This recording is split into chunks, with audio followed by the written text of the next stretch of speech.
El Señor esté con vosotros. Lectura del Santo Evangelio según San Juan. Jesús se retiró al monte de los Olivos y al amanecer se presentó de nuevo en el templo donde la multitud se le acercaba y él sentado les enseñaba. Entonces los escribas y los fariseos le llevaron a una mujer sorprendida en adulterio y poniéndola frente a él le dijeron: Maestro, esta mujer ha sido sorprendida en flagrante adulterio. Moisés nos manda en la ley a apedrear a estas mujeres. ¿Tú qué dices?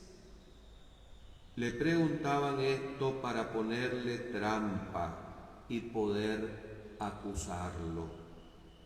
Pero Jesús se agachó y se puso a escribir en el suelo con el dedo. Pero insistían en la pregunta. Entonces se incorporó y les dijo: aquel de ustedes que no tenga pecado, que le tire la primera piedra. Se volvió a agachar y siguió escribiendo en el suelo. Al oír aquellas palabras, los acusadores comenzaron a escabullirse uno tras otro, empezando por los más viejos, hasta que dejaron solo a Jesús y a la mujer que estaba de pie junto a él.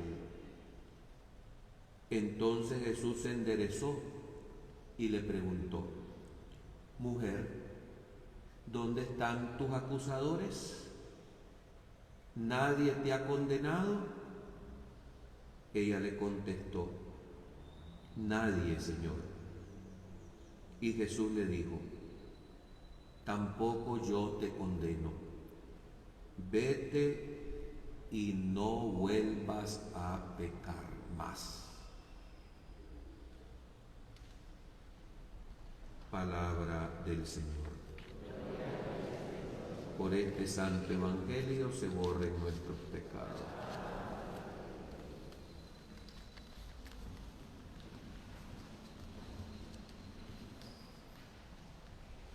En este itinerario cuaresmal, desde que lo hemos comenzado el miércoles de cenizas, en aquella fórmula con la que recibíamos en nuestras cabezas, en nuestras frentes, el polvo, la ceniza, se nos decía: conviértete y cree en el Evangelio. Y la Iglesia en este tiempo nos alimenta abundantemente con esa palabra de Dios. Esa palabra que no es otra sino el mismo Cristo, su evangelio de amor y de misericordia. Y así, en esos domingos recién pasados, en el primero de la Cuaresma, se nos advertía sobre el enemigo que nos iba a rondar, que nos iba a tentar. Y meditábamos en aquel primer domingo de la Cuaresma el atrevimiento de Satanás que tentó a Jesús. Y decíamos que no solamente en aquellas 3 ocasiones, sino que en repetidas veces, y sobre todo en el momento de su dolorosísima pasión, Satanás tentó a Jesús. El siguiente domingo, que era el segundo de la Cuaresma, nosotros considerábamos la transfiguración de Jesús en el Tabor. Cómo el Señor había llevado consigo a pocos días antes de su pasión y de su muerte a 3 de sus discípulos a la alta montaña donde se transfiguró en su presencia. Y sacábamos la lección que nosotros tenemos que subir también con Él a lo alto. Que estamos llamados especialmente en esta cuarentena de oración, de sacrificios y penitencias, de ayuno, de compartir con los demás. Estamos llamados a ir creciendo, a ir transfigurándonos. Y hemos sido convidados en esta Cuaresma para subir con Jesús a Jerusalén, morir con Él, para resucitar también con Él. Y encontrándonos en este ciclo C, las lecturas en el tercer domingo nos recordaba lo urgente que es convertirnos y volvernos a Dios. Se nos ponía a la consideración aquellos que fueron muertos, asesinados por Herodes cuando ofrecían sus sacrificios. Aquellos que fueron aplastados por la torre de Siloé, los 18, que Jesús aclaró que no eran aquellos muertos más malos que los que quedaban vivos. Y advertía el Señor en aquel tercer domingo de Cuaresma que si nosotros no nos convertimos a Dios, pereceríamos de manera semejante. Y decíamos que la mayor tragedia que nos puede ocurrir es morir en el pecado mortal, porque entonces sí pereceremos sin remedio. El domingo pasado era el cuarto domingo. Se nos puso a consideración la hermosísima parábola del hijo pródigo o del Padre misericordioso. Y decíamos hace una semana que en ese relato se exalta sobre todo esa paciencia de Dios, esa espera de Dios para que nosotros recapacitemos y después de haber caído tan bajos como aquel hijo rebelde que dejó la casa paterna y de haber malgastado todo en malas mujeres, en una vida disoluta, enmarañada, recapacitó y dijo, decíamos el domingo pasado, me levantaré y volveré a la casa de mi Padre. Hoy hemos llegado al quinto domingo, a este domingo que la tradición popular le llama en Nicaragua el Domingo de Lázaro. Comienza la semana de dolores y se le llama el Domingo de Lázaro porque en las lecturas que corresponden al ciclo A y que eran las que se proclamaban antes de la reforma litúrgica del Concilio Vaticano II, hoy se proclamaba, y queda opción para el que lo quiera hacer todavía, el Evangelio de la resurrección de Lázaro. Aquel milagro que molestó, que escandalizó a los líderes religiosos, a los fariseos y a los escribas. Pero hoy en este ciclo C se nos presenta una página sublime.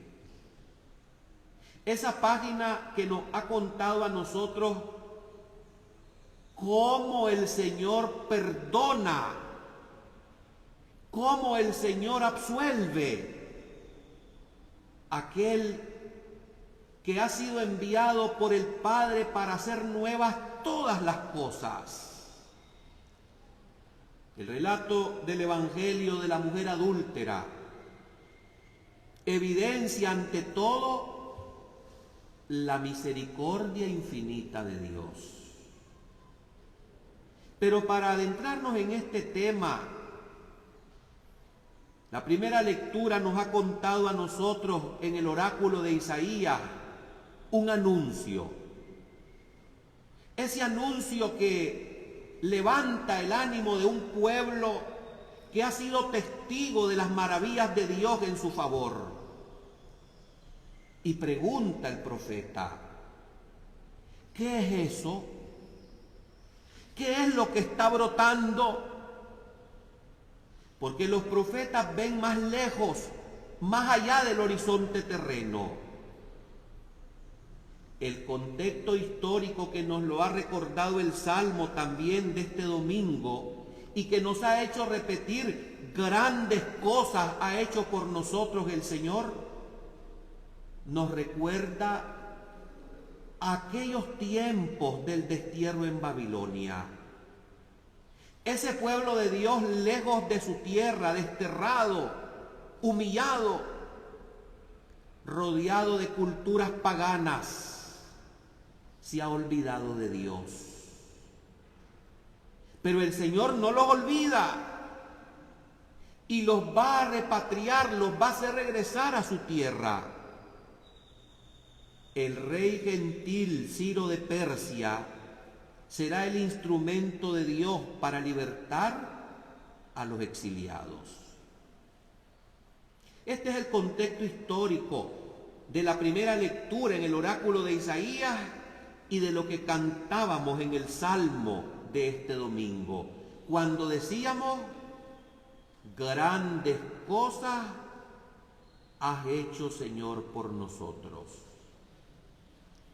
Pero hay además en estos textos un sentido teológico y mesiánico. El profeta Isaías instruye el agua sacramental que apagará la sed del pueblo. Ese pueblo que dice, ya ve Dios, que yo formé para que proclamara mi alianza. Eso es lo nuevo que ya está brotando. Esta novedad que alcanza su cumplimiento pleno en Jesucristo no es otra cosa sino el puro amor, la pura gracia y la total gratuidad de este amor inmedible, infinito de Dios por nosotros. Hace un momento referí la parábola del domingo pasado, la del hijo pródigo. Hoy el Evangelio no ha puesto una parábola, nos pone a consideración un acontecimiento histórico. Este acontecimiento que retrata la mezquindad del ser humano, la miseria del hombre, hasta dónde somos capaces de pecar, de dar la espalda a Dios. Y en este relato nosotros podemos encontrar una comparación con la parábola del domingo pasado. Aquella mujer que fue encontrada en flagrante adulterio, pecando, que ha caído en la desobediencia a la ley de Dios, está representada en la parábola del hijo pródigo, en ese hijo que también pecó. En los personajes que llevan a empellones a esta mujer ante Jesús, con piedras en sus manos, con ánimo de lapidarla, de lanzarla, está representado el hermano mayor, aquel egoísta que no quiere entrar para participar de la fiesta porque regresó su hermano a la casa paterna. Y en la persona de Cristo, que ocupa el lugar principal y nos retrata el corazón misericordioso del Padre, que reanima, cura y perdona. El relato no puede ser más conmovedor. Jesús está sentado en los patios del templo, proclamando la palabra, predicando el mensaje de amor. Mientras sus enemigos, los fariseos y los escribas, los que dicen conocer la ley, están urdiendo, están conspirando para tenderle más trampas a Jesús y tener de qué acusarlo. A esos hipócritas líderes religiosos de copete no les interesaba si bebía o moría aquella mujer encontrada en adulterio, revolcándose con otro hombre que no era su esposo, su marido. No les importaba tanto la mujer. Lo que querían era tener de qué acusar a Jesús, al cual le tenían una gran envidia. La mujer fue casada como una bestia y es llevada ante la presencia de Jesús.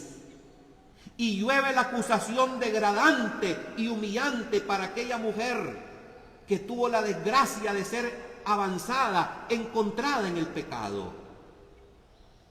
Aquí quiero hacer un paréntesis. Todos pecamos. Lo que pasa es que algunos sabemos esconder el pecado. Creemos saberlo esconder. Enllavamos la puerta, apagamos la luz. Nos escondemos ante la mirada de quienes pueden ser nuestros inquisidores y acusadores. Pero no caemos en cuenta que no nos vamos a esconder de aquel que todo lo ve, de aquel que todo lo sabe y que todo lo conoce. Seguramente, sin duda, aquellos acusadores hipócritas no solamente habían incurrido en adulterio, sino en tantos y tantos pecados terribles que les debería de avergonzar. Pero ellos aparecían como los impolutos, como los limpios, como los que no cometían pecado. Y eran expertos en ver la viga, mejor dicho, la mota en el ojo ajeno y no la viga que llevan ellos en el suyo. Llevada pues la mujer como una bestia, enfurecida por aquellos, se presentan ante Jesús y llueven las acusaciones. Aquí me llama la atención algo muy importante. ¿Cómo estaba acostumbrada aquella mujer a ser vista por los demás? Los hombres se le acercaban motivados por la morbosidad, por la lujuria, con miradas mercantilistas y miradas lujuriosas. En cambio, la mirada que encuentra esta mujer en el divino Maestro Jesús es completamente distinta. Es una mirada que penetra y mira el Señor el corazón destrozado de aquella mujer avergonzada. Es una mirada de un Jesús manso y humilde de corazón. La mira de manera completamente diferente a lo que la miran los demás.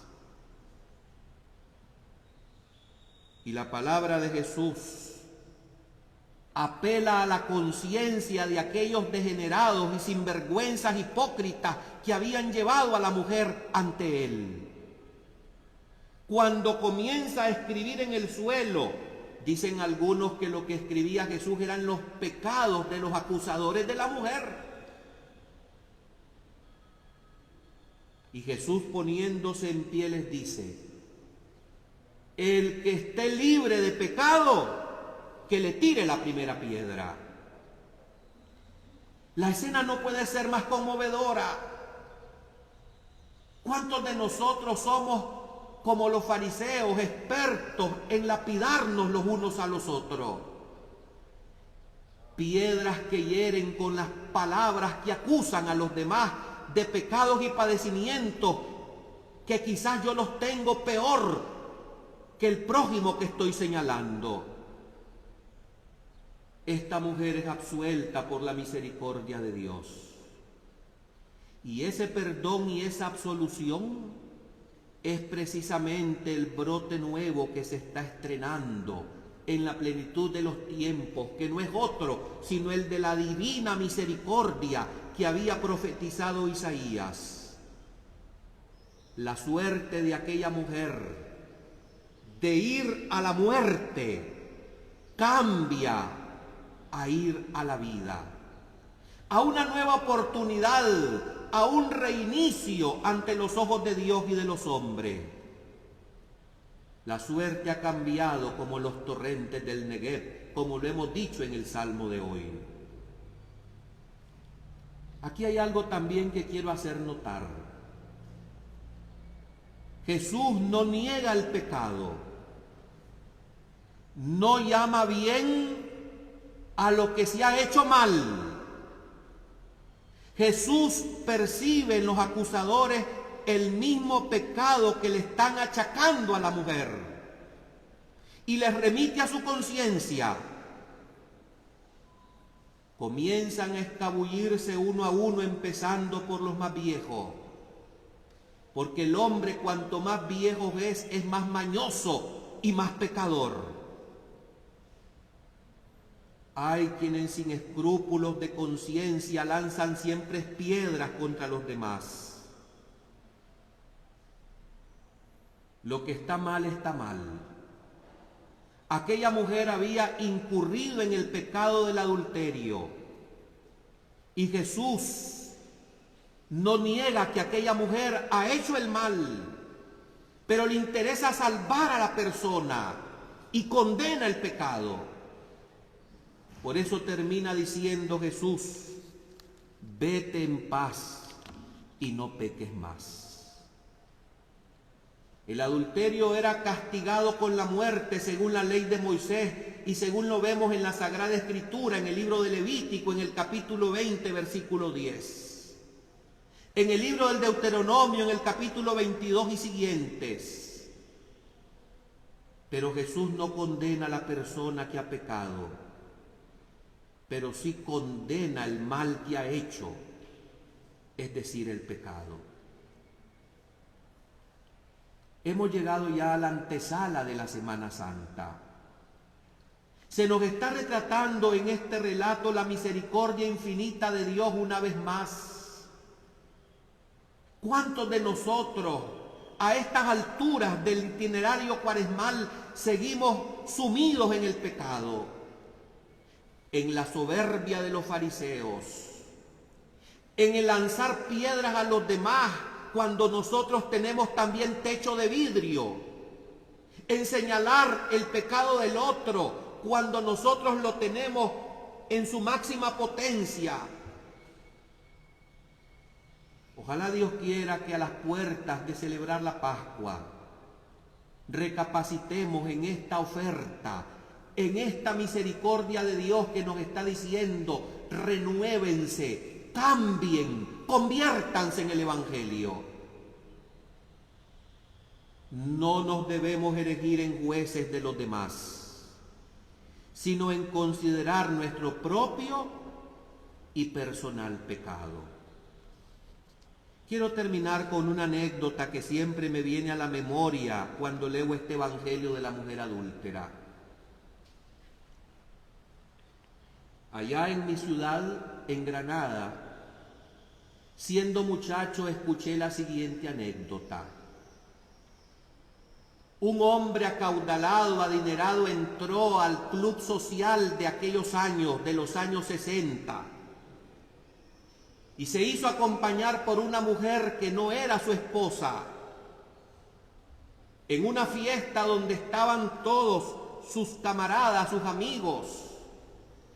Y uno de los amigos llamó a un mesero para decirle: vaya a decirle a don fulano que saque a esa mujer porque tiene dudosa reputación y no es su esposa. Llevando el mensajero esto a aquel que se hacía acompañar por una mujer de dudosa reputación, respondió lo siguiente: dígale al fulano que a esta mujer que todo Granada conoce no es de dudosa reputación. Todo mundo sabe que es prostituta y yo la invité para que compartiera conmigo. Las mujeres de dudosa reputación son las esposas de todos ellos, con las que yo ya me metí años. Hermanos, la lección es la siguiente. Caras vemos, intenciones y corazones no sabemos, solo lo conoce Dios. No querramos vender santidad cuando la verdad es que todos pecamos, todos estamos contaminados. Cuidado con señalar a los demás, porque con un dedo señalamos al otro y con la mayoría de la misma mano nos señalamos a sí mismos. Aquí todos tenemos techo de vidrio y el que no peca de una manera, peca de otra. Basta de hipocresía y que a las puertas de la celebración de la Pascua reconozcamos que hemos pecado.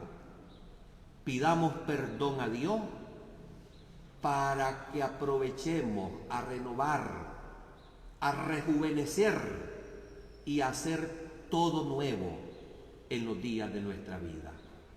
Amén.